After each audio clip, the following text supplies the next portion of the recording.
వేల కోట్లే తిరిగి వస్తూ ఉన్నాయి, కేంద్రం నుంచి రావట్లేదన్నటువంటి కొన్ని మాటలు బయట కొన్ని విమర్శలు వినబడతా ఉన్నాయి అధ్యక్ష.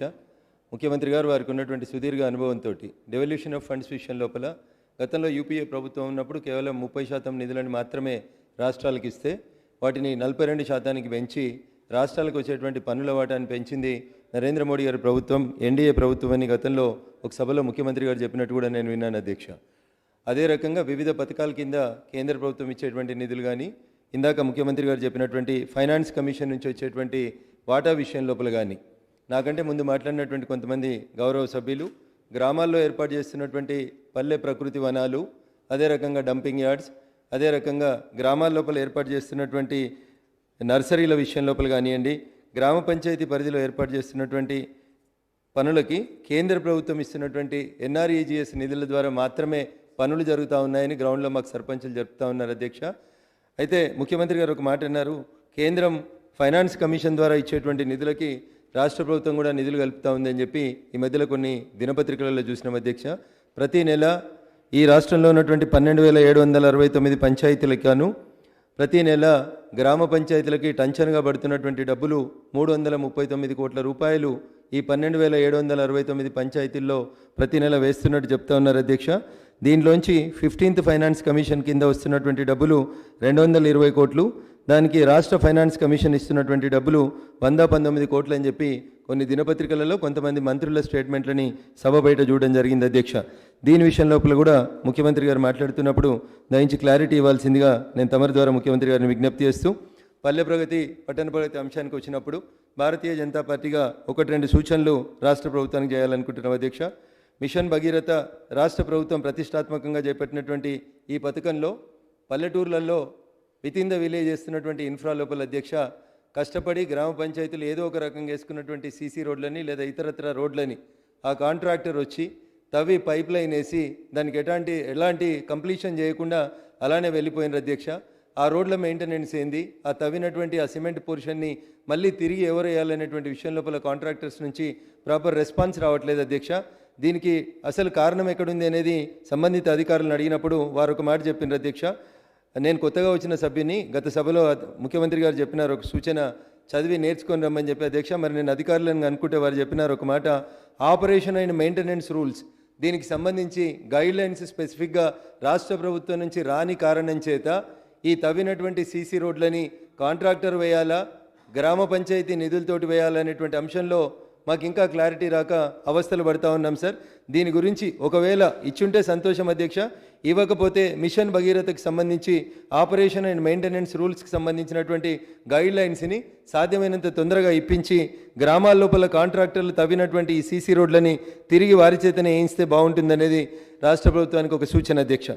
రెండవది అధ్యక్ష, ప్రతి స్తంభానికి ఒక ఎల్ఈడి బల్బు ఉండాలని చెప్పి కేంద్ర ప్రభుత్వ ఆలోచన ప్రకారం ఉజాలా పథకం లోపల చేరిన తర్వాత రాష్ట్ర ప్రభుత్వం ప్రతి జిల్లాని 1-2 సంస్థల ద్వారా టెండర్లు పిలిచి ఆ జిల్లాలో ఆయా సంస్థలతోటి అగ్రిమెంట్లు చేసుకోవడం జరిగింది అధ్యక్ష.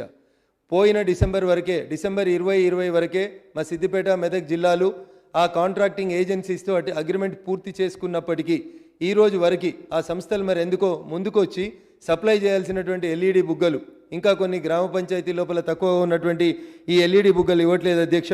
అందుకని ఆ ఎల్ఈడి బల్బులకు సంబంధించి ఏ సంస్థలైతే సంబంధిత జిల్లా జీపీఓలతో సంతకాలు చేసుకొని అగ్రిమెంట్లు ఎంటర్ అయినాయి అధ్యక్ష, ఆయా సంస్థలతోటి ఎల్ఈడి బుగ్గలు వెంటనే ఆ గ్రామ పంచాయతీలకు ఇప్పించాల్సిందిగా రాష్ట్ర ప్రభుత్వానికి విజ్ఞప్తి. ఇంకొకటి అధ్యక్ష, సర్పంచులతో పాటు నిధులు దుర్వినియోగం కావద్దని చెప్పి ఒక మంచి ఆలోచనతోటి రాష్ట్ర ప్రభుత్వం ఉప సర్పంచులకు కూడా చెక్ పవర్లు ఇవ్వడం జరిగింది అధ్యక్ష. ఉప సర్పంచ్ గారికి చెక్ అనేటువంటి ఒక హక్కును కల్పించారు, కానీ ఉప సర్పంచులకు ఉన్నటువంటి బాధ్యత లేనిది వారు ఎన్ని రోజులలో చెక్ సంతకం పెట్టాలి, ఒకవేళ ఉప సర్పంచ్ గారు చెక్ సంతకం పెట్టకపోతే మూలిగే నక్క మీద తాటిపండు పడ్డట్టు సర్పంచ్ గారు వేరు చోట్ల నుంచి తీసుకొచ్చి చేసినటువంటి ఈ పనులకి బిల్లులు రాక అనేక రకాలైనటువంటి ఇబ్బందులు పడుతూ ఉన్నారు. కాబట్టి ఈ ఉప సర్పంచులకు ఇచ్చినటువంటి హక్కులతో పాటు వారి బాధ్యతల్ని కూడా కేటగిరికల్గా డివైడ్ చేయాల్సిందిగా విజ్ఞప్తి చేస్తూ ఉన్నాం. ఒకవేళ చెక్ ఉప సర్పంచ్ గారి దగ్గరకు వచ్చినట్లయితే గ్రామ సభలో లేదా గ్రామ పంచాయతీల్లో చర్చించిన తర్వాత బిల్ పాస్ చేయాల్సిన సందర్భంలో ఉప సర్పంచ్ గారు ఆ చెక్ సంతకం పెట్టకపోతే ఎన్ని రోజులలో పెట్టాలనే విషయంలో స్పెసిఫిక్గా పంచాయతీరాజ్ చట్టంలో ఎక్కడ కూడా గైడ్ లైన్స్ లేవు అధ్యక్ష. దానికి కూడా ఒక టైం ఫ్రేమ్ ఫిక్స్ చేయాల్సిందిగా విజ్ఞప్తి చేస్తా ఉన్నాం అధ్యక్ష. రాష్ట్ర ప్రభుత్వం గొప్పగా చెప్తున్నటువంటి ప్రతి పంచాయతీకి వచ్చినటువంటి ట్రాక్టర్ విషయం లోపల అధ్యక్ష, ఇందాక నాకంటే ముందు మాట్లాడినటువంటి ఒకరిద్దరు పెద్దలు ప్రస్తావించినారు. మేజర్ పంచాయతీలు ఎక్కడైతే ఇంటి పన్నులు, షాపింగ్ కాంప్లెక్స్లు, ఇతరత్ర పన్నులు వచ్చేటువంటి పొటెన్షియాలిటీ ఉన్నటువంటి గ్రామ పంచాయతీలలో ట్రాక్టర్ ఇన్స్టాల్మెంట్ కట్టడం ఈజీగా అవుతుంది అధ్యక్ష, వారికి ఎలాంటి ఇబ్బందులు లేకుండా పోతా ఉన్నాయి. కానీ చిన్న పంచాయతీల విషయం లోపల ట్రాక్టర్ ఇన్స్టాల్మెంట్ విషయం లోపల సర్పంచులు చాలా ఇబ్బంది పడుతూ ఉన్నారు అధ్యక్ష. దీని విషయం లోపల కూడా రాష్ట్ర ప్రభుత్వం కొత్తగా 3146 తాండాలని కొత్తగా పంచాయతీలు చేయడం జరిగింది అధ్యక్ష. ఈ కొత్తగా ఏర్పాటైనటువంటి 3146 పంచాయతీల విషయం లోపల అధ్యక్ష, ఆయా పంచాయతీల సర్పంచులు, చిన్న సర్పంచులు 500 కంటే తక్కువ జనాభా ఉండి లేదా 700 కంటే తక్కువ జనాభా ఉన్నటువంటి ఈ తాండాలలో ఆ ట్రాక్టర్ ఇన్స్టాల్మెంట్ కట్టడం, ట్రాక్టర్ మెయింటెనెన్స్ చేయడం అనేది ఆ పంచాయతీలకు ఇబ్బంది అవుతా ఉంది అధ్యక్ష. కాబట్టి ఎస్టీ సబ్ ప్లాన్ కింద ఉన్నటువంటి నిధులలో తాండాలని పంచాయతీలుగా ఏర్పాటు చేసినటువంటి 3146 తాండాలకి రాష్ట్ర ప్రభుత్వం ఎస్టీ సబ్ ప్లాన్ కింద ఉన్నటువంటి నిధులలోంచి ప్రతి నెల కొంత ప్రత్యేకంగా ఈ ట్రైబల్ సర్పంచులు ఉన్నటువంటి ప్రాంతాలకు ఇవ్వడానికి అవకాశం ఉంటే పరిశీలించి చిన్న పంచాయతీలు, కొత్తగా మనం తాండాలని పంచాయతీలు చేసినటువంటి వారిని ఆదుకోవాలని మీ ద్వారా నేను రాష్ట్ర ముఖ్యమంత్రి గారికి విజ్ఞప్తి చేస్తా ఉన్నాను అధ్యక్ష. పోతే శానిటేషన్ విషయం లోపల రాష్ట్ర ప్రభుత్వం స్వచ్ఛ భారత్ కింద వచ్చినటువంటి టాయిలెట్ల నిర్మాణం కానీ ఇతరత్ర విషయం లోపల కొంత పురోగతిని గ్రామాలలో కనిపించినప్పటికీ కూడా అధ్యక్ష, సాలిడ్ వేస్ట్ మేనేజ్మెంట్ విషయంలో రాష్ట్ర ప్రభుత్వం ప్రతి గ్రామ పంచాయతీ పరిధిలో అది ఎన్ఆర్ఏజెస్ నిధులా లేదా రాష్ట్ర ప్రభుత్వం ఇచ్చిన తర్వాత ముఖ్యమంత్రి గారు క్లారిఫై చేస్తానని చెప్పినారు అధ్యక్ష.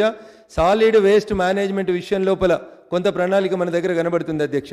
కానీ గ్రామీణ ప్రాంతాల్లో ఉన్నటువంటి అసలు సిసలు సమస్య లిక్విడ్ వేస్ట్ మేనేజ్మెంట్ అధ్యక్ష. ఊర్లో ఉన్న చివరి ఇంటి వరకు మోరి కట్టేసి ఆ మోరీల్ని వదిలేస్తా ఉన్నాం అధ్యక్ష. ఆ నీళ్లు ఎటుపోవాలి? ఊరు దాటినాక ఊరికి 2 సైడ్లలో పెద్ద మురికి గుంతలు ఏర్పాటై వాటి నుంచే రోగాలు ప్రబలడానికి ఆస్కారం ఉంది అధ్యక్ష. కాబట్టి కమ్యూనిటీ సోర్ పిట్ ఏర్పాటు చేసిన ఒక 30% ఆఫ్ ద లిక్విడ్ వాటర్ మాత్రమే ఆ కమ్యూనిటీ సోర్ పిట్ లోపల స్టోర్ చేసి దాన్ని కాపాడడానికి అవకాశం ఉంటుంది. కానీ మిగతా 70% ఆఫ్ ద డ్రైన్ వాటర్ గ్రామ పంచాయతీల్లో వచ్చినటువంటి డ్రైన్ వాటర్కి కూడా ఒక శాశ్వత పరిష్కారాన్ని కల్పించడానికి ఆలోచించాల్సిందిగా రాష్ట్ర ప్రభుత్వానికి విజ్ఞప్తి చేస్తూ ఉన్నాం అధ్యక్ష. మున్సిపాలిటీలు అయితే ఎస్టీపీలు పెడతా ఉన్నారు, మురుగునీటిని శుద్ధి చేసేటువంటి కార్యక్రమం చేస్తూ ఉన్నారు. కానీ 2000 కంటే ఎక్కువ జనాభా ఉండి సుమారు 5000 వరకు ఉన్నటువంటి జనాభా ఉన్నటువంటి గ్రామ పంచాయతీల విషయంలో ఈ మురుగునీరు విషయంలో మనకు ఒక మేనేజ్మెంట్ సిస్టమ్ లేకపోవడం వల్ల అనేక రోగాలు ప్రబలడానికి ఆస్కారం వస్తూ ఉంది అధ్యక్ష. మెజారిటీ ఆఫ్ ద మండల కేంద్రాల లోపల ఈ పరిస్థితి ఇంకా ఎక్కువ అవుతా ఉంది. ఆ మురుగు కాలువలన్నీ పోగా అదొక చిన్న చెరువులాగా అవుతా ఉంది.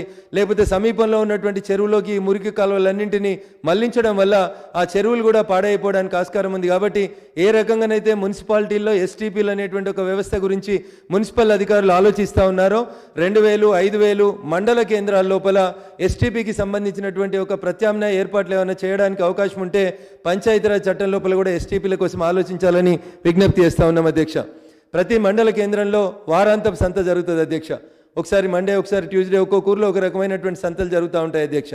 మండల కేంద్రానికి వివిధ గ్రామాల నుంచి ఆ సంతలో జరిగేటువంటి వస్తువుల్ని కొనుగోలు కొని చెప్పి వచ్చినటువంటి స్త్రీ పురుషులకు అందరికీ కూడా జరుగుతున్నటువంటి అసౌకర్యం, ఇబ్బంది మీ ద్వారా నేను రాష్ట్ర ప్రభుత్వానికి గౌరవ ముఖ్యమంత్రి గారి దృష్టికి తీసుకెళ్తా ఉన్నాను అధ్యక్ష. ఒక్క మండల కేంద్రంలో కూడా అసలు బహిరంగంగా ఉండేటువంటి టాయిలెట్స్ అంటే పబ్లిక్ యూజ్ కోసం ఉండేటువంటి టాయిలెట్స్ అనేటివి మండల కేంద్రాల్లో లేవు అధ్యక్ష. దీనికి బేసిక్ ప్రాబ్లం ఏమొస్తుందంటే టాయిలెట్స్ నిర్మాణానికి కావాల్సినటువంటి స్థలం లేదు.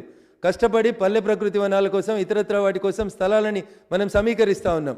నేను మీ ద్వారా రాష్ట్ర ప్రభుత్వానికి గౌరవ ముఖ్యమంత్రి గారికి ఒక విజ్ఞప్తి అధ్యక్ష. ప్రతి మండల కేంద్రంలో కొన్ని గ్రామాలలో మేము విలేజ్ హట్స్ కడతా ఉన్నాం అధ్యక్ష. చిన్న చిన్న 2000, 3000 ఉన్నటువంటి గ్రామ పంచాయతీలలో ఎక్కడ స్థలం అందుబాటులో ఉంటే అక్కడ విలేజ్ హట్స్ కడతా ఉన్నాం. మండల కేంద్రంలో స్థల సేకరణ అనేది సమస్య అవుతా ఉంది. కాబట్టి ప్రతి మండల కేంద్రంలో ఒక 30 షాప్స్ తోటి వచ్చేటువంటి ఒక విలేజ్ హట్ నిర్మాణానికి స్థల సేకరణ చేయాల్సిందిగా సంబంధిత రెవెన్యూ అధికారుల్ని ఆదేశించి ఒక విలేజ్ హట్ ఏర్పాటు చేసి ఆ విలేజ్ హట్తో పాటు మండల కేంద్రంలో వారాంతపు సంత జరిగే ప్రదేశంలో స్త్రీ పురుషులకి వేరువేరుగా టాయిలెట్స్ కట్టిస్తే బాగుంటుందేమో అనేది నా సూచన అధ్యక్ష. ఎందుకంటే అక్టోబర్ 2, 2018కే మన రాష్ట్రం ఓడిఎఫ్గా డిక్లేర్ చేసినాం. ఓపెన్ డిఫెకేషన్ లేనటువంటి రాష్ట్రంగా డిక్లేర్ చేసినాం అధ్యక్ష.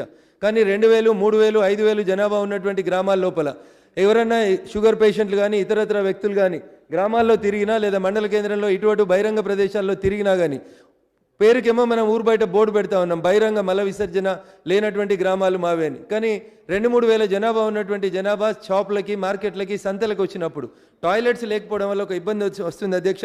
అందుకని ఓడిఎఫ్గా గుర్తించినటువంటి ఈ గ్రామ పంచాయతీలు అన్నింటి లోపల కూడా వెంటనే వారాంతపు సంతలకి స్థలం, విలేజ్ అట్ల నిర్మాణానికి, టాయిలెట్ల నిర్మాణానికి కూడా అయ్యేలాగా చూడాలని చెప్పి మీ ద్వారా రాష్ట్ర ప్రభుత్వానికి విజ్ఞప్తి చేస్తూ ఉన్నాం అధ్యక్ష. వీటి మెయింటెనెన్స్ కోసం మనం వారాంతపు సంతలో తై బజార్ అని వేలం వేస్తారు అధ్యక్ష. తై బజార్ వసూలు చేస్తుంటుంది గ్రామ పంచాయతీ. ఇక్కడ వారాంతపు సంతలలో కట్టినటువంటి టాయిలెట్స్ నిర్వహణ కోసం ఎవరైనా ఒకరిని పర్మనెంట్గా పెట్టి వారికి అవసరం అనుకుంటే ఈ తై బజార్ ద్వారా వస్తున్నటువంటి డబ్బులోంచి కొంత డబ్బును వారికి ఇచ్చి ఉపయోగిస్తే బాగుంటుంది అనేది రాష్ట్ర ప్రభుత్వానికి నేను మీ ద్వారా చేస్తున్నటువంటి ఒక సూచన అధ్యక్ష. అదే రకంగా అధ్యక్ష, ఇది దీని విషయంలో ఒక చిన్న అనుమానము, క్లారిటీ కావాలని చెప్పి చాలామంది జిల్లా అధికారులని నేను మాట్లాడుతున్న సందర్భంగా చెప్పడం జరిగింది అధ్యక్ష. మార్చి 31, 2021 వరకు అధ్యక్ష, ప్రతి గ్రామ పంచాయతీకి అది కేంద్రం ఇచ్చిందా రాష్ట్రం ఇచ్చిందా పక్కన పెడితే యావరేజ్న పర్ హెడ్కి 134 రూపాయలు ప్రతి గ్రామ పంచాయతీకి రీచ్ అయినాయి అధ్యక్ష. మొన్న మార్చి 31, 2021 వరకు గ్రామంలో ఉన్నటువంటి జనాభా పర్ హెడ్కి 134 రూపాయలని, అది 15th ఫైనాన్స్ కమిషన్ నిధుల, రాష్ట్ర ఫైనాన్స్ కమిషన్ నిధి నుంచా ప్రతి వ్యక్తికి వచ్చినటువంటి పర్ హెడ్ వచ్చినటువంటి నిధులు 134 రూపాయలు అధ్యక్ష. కానీ ఏప్రిల్ 1, 2021 తర్వాత ఈ నిధులని 134 రూపాయలు ఇవ్వకుండా కేవలం 99 రూపాయలకు తగ్గించినట్టు తెలుస్తూ ఉంది అధ్యక్ష. ఈ ఏప్రిల్ 1 నుంచి ఇప్పటిదాకా ప్రతి నెలలో గ్రామ పంచాయతీలలో జమ అయినటువంటి నిధులలో 134 రూపాయలని 99 రూపాయలకి తగ్గించినటువంటి మాట వాస్తవమేనా? ఒకసారి దయించి గౌరవ మంత్రి గారు ఈ విషయం లోపల వారి చర్చను కొనసాగిస్తున్నటువంటి సందర్భం లోపల ఇది చెప్పాల్సిందిగా తమ ద్వారా విజ్ఞప్తి చేస్తూ ఉన్నాం. ఇకపోతే పల్లె ప్రగతి, పట్టణ ప్రగతిలో ఇంకొక అంశం అధ్యక్ష, ఎలక్ట్రిసిటీకి సంబంధించిన విషయం అధ్యక్ష. చాలా చోట్ల వేలాడుతున్నటువంటి వైర్లు, వంగిపోయినటువంటి స్తంభాలు, 20 సంవత్సరాలు అయిపోయినప్పటికీ కూడా కొత్తగా వేయనటువంటి తీగల వల్ల గ్రామాలలో ఇబ్బందులు వస్తూ ఉన్నాయి అధ్యక్ష. మొన్న మా దుబ్బాక నియోజకవర్గంలో వినాయక చవితి పండుగ రోజు కూడా ఇట్లా వేలాడుతున్నటువంటి విద్యుత్ తీగల వల్ల ఒక ట్రాక్టర్కి వినాయకుడు తగిలి షాక్ రావడం వల్ల 23 సంవత్సరాల ఒక ఇంజనీరింగ్ అభ్యర్థి, ఒక విద్యార్థి చనిపోవడం జరిగింది అధ్యక్ష. పల్లె ప్రగతి, పట్టణ ప్రగతి కార్యక్రమం లోపల ప్రభుత్వం చాలా స్పష్టంగా కొత్త స్తంభాలను ఏర్పాటు చేయండి, మిడిల్ పోల్స్ని ఏర్పాటు చేయండి, లూపింగ్ ఉన్నటువంటి లైన్స్ని వాటిని అన్నింటినీ కూడా రెక్టిఫై చేయండి, అవసరం ఉన్న చోట కొత్త వైర్లు మార్చండి అని చెప్పడం జరిగింది. కానీ ఈ ఎలక్ట్రిసిటీ సంస్థని డివైడ్ చేసి మనం జెన్కో ట్రాన్స్ఫర్గా విభజించిన తర్వాత అక్కడ ఉన్నటువంటి అధికారులు కేవలం సూపర్వైజింగ్ అథారిటీగా మాత్రమే పనిచేస్తూ ఉన్నారు అధ్యక్ష. మిగతా అంతా పోల్ వేయాలన్నా, వైర్లు లాగాలన్నా ఇదంతా కాంట్రాక్టర్లకు ఇవ్వడం వల్ల ఆ కాంట్రాక్టర్లు సార్ మాకు 100 స్తంభాలు కావాలని డిమాండ్ వస్తే కేవలం 10 పోల్స్ మాత్రమే వచ్చినాయి, దీనివల్ల మేము రీప్లేస్ చేయలేకపోతా ఉన్నామని చెప్తున్నారు అధ్యక్ష.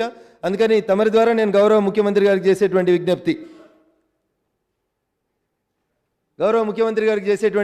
విజ్ఞప్తి అధ్యక్ష, పల్లె ప్రగతి, పట్టణ ప్రగతిలో గ్రామాలలో ఎన్ని పోల్స్ కావాలని డిమాండ్ అయితే వచ్చిందో అధ్యక్ష, దయచేసి వాటిని వెంటనే మంజూరు చేసి ఈ లూపింగ్ ఆఫ్ లైన్స్ని కూడా తొందరగా పూర్తి చేసినట్లయితే గ్రామాల్లో ఎలక్ట్రిక్ షాక్ తోటి చనిపోయినారనేటువంటి అపవాదు రాకుండా ఉంటుంది అధ్యక్ష. చివరి ఒక మాట అధ్యక్ష, కొత్తగా ఏర్పాటైనటువంటి ఈ 3146 తాండాల పంచాయతీలలో ఒక్క డ్రైన్ కూడా, సైడ్ డ్రైన్ కూడా కొత్తగా కట్టలేనటువంటి పరిస్థితి ఉంది అధ్యక్ష. ఆ పంచాయతీలకి నిధుల కొరత ఉండడం వల్ల పరేడ్ వస్తున్నటువంటి డబ్బుల వల్ల కూడా వారు ఏం చేసుకోలేకపోతా ఉన్నారు. అందుకని నేను తమరి ద్వారా రాష్ట్ర ముఖ్యమంత్రి గారికి చేసేటువంటి అప్పీల్, ఈ 3146 తాండాల పంచాయతీలు ఏవైతున్నాయో వాటికి ఎస్టీ సబ్ ప్లాన్ నిధులను అన్నింటినీ కూడా డైవర్ట్ చేసి ప్రతి తాండా లోపల అవసరం ఉన్నటువంటి డ్రైన్స్తో పాటు ప్రతి తాండాకి కొత్తగా ఒక 10 లక్షల రూపాయల విలువ చేసేటువంటి సీసీ రోడ్లని ఆయా గ్రామ పంచాయతీల అవసరాల రీత్యా వాడుకునే రీతిగా ఆ తాండాల పంచాయతీలకు అనుమతి ఇవ్వాల్సిందిగా మీ ద్వారా నేను గౌరవ ముఖ్యమంత్రి గారికి విజ్ఞప్తి చేస్తా ఉన్నాను అధ్యక్ష. గతంలో ముఖ్యమంత్రి గారు 1-2 సందర్భాల లోపల గ్రామీణ ప్రాంతాల్లోకి వచ్చినప్పుడు వారు చెప్పినటువంటి అంశాలు అధ్యక్ష, పల్లె ప్రగతి, పట్టణ ప్రగతి కంటే ముందు ముఖ్యమంత్రి గారు మన ఊరు మన ప్రణాళిక గురించి చెప్తూ ఒక సందర్భం లోపల గంగదేవిపల్లి అనే విలేజ్కి ముఖ్యమంత్రి గారు విజిట్ చేసినారు. ఆ గ్రామంలో జరుగుతున్నటువంటి అధికారులు లేదా ప్రజల నుంచి వచ్చినటువంటి అప్పీల్స్ని ఆ రోజు గౌరవ ముఖ్యమంత్రి గారు అడ్రస్ చేసినారు అధ్యక్ష. ఆ సందర్భంగా నాకు గుర్తున్నంత వరకు అధ్యక్ష, if I'm wrong I may be corrected అధ్యక్ష, ఆ రోజు గ్రామస్తుల నుంచి ముఖ్యమంత్రి గారికి వచ్చినటువంటి వినతి పత్రాలు వాటి విలువను లెక్కేసినప్పుడు సుమారు 7 కోట్ల రూపాయలకు సంబంధించినటువంటి అంచనాలని గౌరవ ముఖ్యమంత్రి గారి దృష్టికి ఆ రోజు గ్రామస్తులు ఆ రోజు జరిగినటువంటి గ్రామసభ ద్వారా తీసుకొచ్చినారు అధ్యక్ష. నేను మీ ద్వారా గౌరవ ముఖ్యమంత్రి గారిని అడుగుతా ఉన్నాను అధ్యక్ష, ముఖ్యమంత్రి గారు ఆ రోజు వేదిక నుంచి ప్రకటించినారు. మీరు అడిగినటువంటి డబ్బులు కాకుండా నేను అదనంగా ఇస్తాను, సుమారు 10 కోట్ల రూపాయలతోటి ఈ గంగదేవిపల్లి విలేజ్ని నేను అభివృద్ధి చేస్తానని చెప్పి ఆ రోజు గౌరవ ముఖ్యమంత్రి గారు రోజు ఆ గ్రామ సభలో ప్రకటించినట్టు నాకు గుర్తుంది అధ్యక్ష. ఒకవేళ అది నిజమైతే లేదా వారు ప్రకటించింది 10 ఆ 7 సబ్జెక్టు కరెక్షన్ అధ్యక్ష, వారు ప్రకటించినటువంటి నిధులని గౌరవ ముఖ్యమంత్రి గారు ఆ రోజు నిండు గ్రామ సభలో ప్రకటించినటువంటి ఆ నిధులని ఆ గ్రామ పంచాయతీకి పంపించినారా? పంపించినట్లయితే అక్కడ జరిగినటువంటి అభివృద్ధి కార్యక్రమాల విషయంలో ఒకసారి తెలియజేస్తే మేము కూడా కొన్ని గ్రామాలను దత్తత తీసుకొని అలాగా అభివృద్ధి చేసుకోవడానికి అవకాశం ఉంటుందని చెప్పి నేను మీ ద్వారా గౌరవ ముఖ్యమంత్రి గారికి విజ్ఞప్తి చేస్తా ఉన్నాను అధ్యక్ష. గ్రామ పంచాయతీలకి ప్రత్యేకమైనటువంటి నిధుల వ్యవస్థ ఉందా లేదా అన్నటువంటి అంశం లోపల స్థానిక సపరిపాలన సుపరిపాలన ఉండాలి, పంచాయతీలు బాగుండాలని అనుకున్నప్పుడు అధ్యక్ష, నేను చివరిగా ఒక మాట మీ ద్వారా, గ్రామ పంచాయతీలలో కొంత ఆబాది స్థలాలు, కొన్ని గ్రామ కంటాల స్థలాలు ఉన్నాయి అధ్యక్ష. వీటి విషయం లోపల రిజిస్ట్రేషన్ ధరణి చట్టం వల్ల లేదా ఇతరతర కారణాల చేత ఈ ఆబాది స్థలాలు గ్రామ కంటాలలో ఉన్నటువంటి స్థలాల రిజిస్ట్రేషన్ విషయం లోపల గ్రామ పంచాయతీల సెక్రటరీలు సర్పంచులు ఇబ్బంది పడతా ఉన్నారు అధ్యక్ష. అయిపోయింది అధ్యక్ష.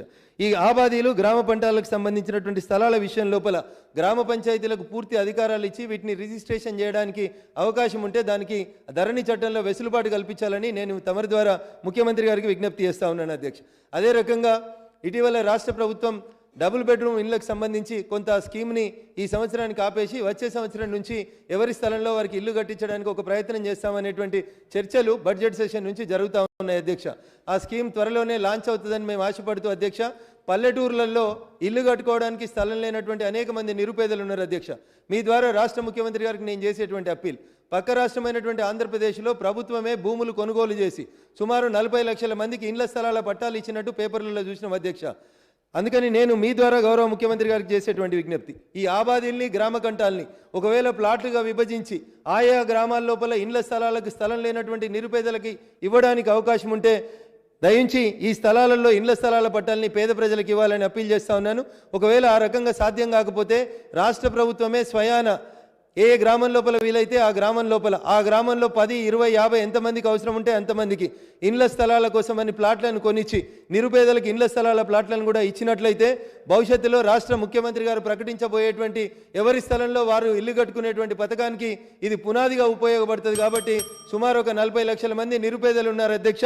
అందుకని వీరందరూ కూడా ఇండ్ల స్థలాల పట్టాలు ఇప్పించాలని చెప్పి నేను మీ ద్వారా విజ్ఞప్తి చేస్తూ, వారాంతపు సంతలు, పల్లెటూర్లలో ఎస్టీపీలు అంటే ద్రవ పదార్థాల మెయింటెనెన్స్కి సంబంధించి, వారాంతపు సంతల దగ్గర టాయిలెట్లకు సంబంధించి, తాండాలలో తీసుకోవాల్సినటువంటి నిర్మాణ పనులకు సంబంధించి, అదే రకంగా కేంద్ర రాష్ట్ర ప్రభుత్వాలకు సంబంధించినటువంటి నిధుల పంచాయతీ విషయంలో సభలో అనేక మంది మంత్రులు మమ్మల్ని విమర్శిస్తూ ఉన్నారు అధ్యక్ష, కేంద్రం ఏమిస్తుంది ఏమిస్తలేదని. వీటన్నింటి విషయం లోపల కూడా గౌరవ ముఖ్యమంత్రి గారు మాట్లాడేటప్పుడు సవివరంగా సభ్యులకి అవగాహన పెరిగే రీతి లోపల what is 15th finance commission funds, what is state finance commission funds, వాటి విషయం లోపల కొంత వారు క్లారిటీ ఇస్తే సభ్యులందరూ కూడా అవగాహన పెరుగుతుంది. ఎందుకంటే నాకంటే ముందు మాట్లాడినటువంటి అధికార పార్టీ సభ్యులు కేంద్రం పథకాల పేర్లు బాగున్నాయి కానీ పైసలు ఇస్తలేవని విమర్శించారు అధ్యక్ష.